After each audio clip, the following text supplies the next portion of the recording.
बालेश्वर जिला खोईरा ब्लॉक महतीपुर ता 5/11/2025 तारीख बुधवार दिबा 11 घटिका समय प्रभु निगमानंद परमहंस देवଙ୍କ महोत्सव खूब धूमधाम पालित होइछि।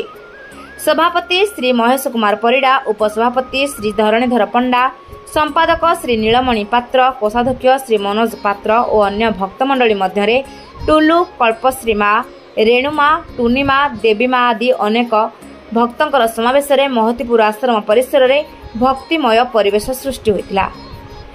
शेष में प्रभु कृपालाभ कर बहु भक्त ठाकुरंकर अनेक गुड़िए गुणगान करते और किभली भाव ठाकुर तांकु विपदरू मुक्ति पाई साहाय्य करथिले से विषय वर्णना करी आनंदमय परिवेश रे प्रसाद सेवन कार्य समापन करथिले। एक भक्ति भावपूर्ण परिवेश आश्रम मध्य खेली जाइथिला।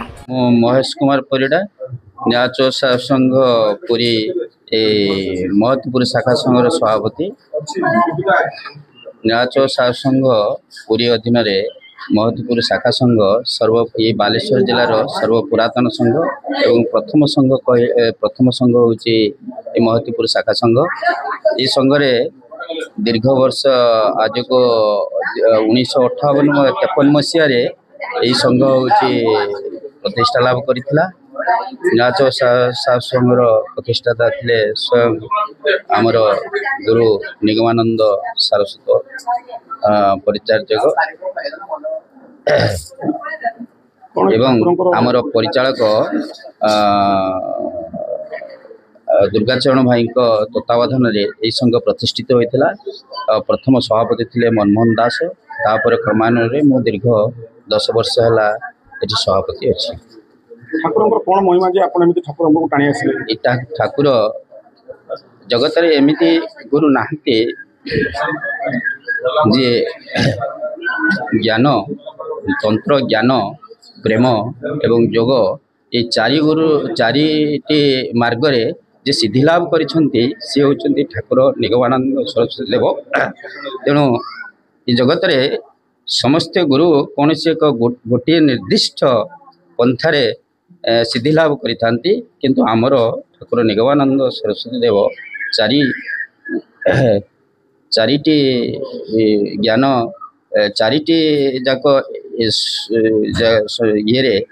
सिद्धि लाभ करथिबा जोगु तांको सार्वभौम गुरु बा सद्गुरु भाव विश्व परिलिखित होइछि एवं या भारत वर्ष नुहे सारा पृथ्वी रे मध्य न्याचो संघ प्रतिष्ठा लाभ करिछि। आमर न्याचो संघ प्रतिवर्ष दोल उत्सव 4टी उत्सव पालन करे। दोल उत्सव, रास उत्सव, जन्मोत्सव, अक्षय तृतीया उत्सव। जन्मोत्सव पालन करा जाए, ठाकुर जन्मोत्सव पालन करा जाए एवं प्रति साप्ताहिक रविवार दिन यार संघाधिवेशन हुए। संघाधिवेशन रे प्राय 45 जन संघसेवी ये संघरे उपस्थित रहती एवं संघर भाव एवं ठाकुरंकर भावधारा रे समस्ते आदेश एवं ठाकुरंकर आदेश उपदेश मानी चलती एवं निजको जन आदर्श गृही आदर्श मनुष्य होबारे एठारे शिक्षा लाभ करती। हाँ, ठाकुर होउछंती जगत गुरु। शिव ज्ञान रे जीव सेवा करिवा पई प्रत्येक व्यक्ति को सी तांकर निष्ठापरायण सेवक मानक नहीं सी जगत रे लीला करिसंती। तन्मध्य अनेक साधु सन्यासी एवं गृहस्थ भक्त मध्य अछंती। मध्य आम माने बहुत नगण्य, आम जीवन में बहुत अलौकिक घटना घटी। मोर जितेबले 2006 मसीह ओपन हार्ट सर्जरी हुए सेतेबले मु ऑपरेशन बेड पाखरे श्री ठाकुर महाराज को प्रत्यक्ष दर्शन करी एवं सी जे डाक्तर हुई मोर ऑपरेशन सर्जरी करथिले एवं तापरे मु डाक्टर पाखरु सुनिली जे मोर जितेबले चेता आसिला दीर्घ 12 घंटा पर चेता आसे ओपन हार्ट सर्जरी हेले अपोलो हॉस्पिटल हैदराबाद रे ताहा सुनिली जे भली ऑपरेशन से डाक्तर केबे करनाते एवं भाल्वटा एभली भाबरे सेटिंग होईछि ताहा केबे तांको जीवन रे देखि नांती। या एक विशेषत्व ठाकुरंकर कृपा भिन्न अन्य किछि नै। जय गुरु महत्पुर शाखा संघ मु धरणधर पंडा उपसभापति भाव ये परिचालना कमिटी अच्छी।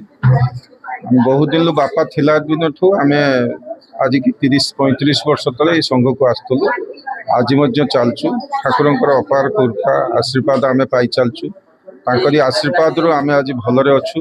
आम सभापति महोदय तो सब कथा कहीगले आपन तो निजे देखिले एठिकार परिवेश परिचालना आपण माने अनुभव कले तेणु ठाकुर विषय कौन कहि ठाकुरंकर बहुत अनुभूति आम पाइचु ठाकुरंकर आशीर्वाद आम भलरे अच्छु एति कहूँ। जय गुरु।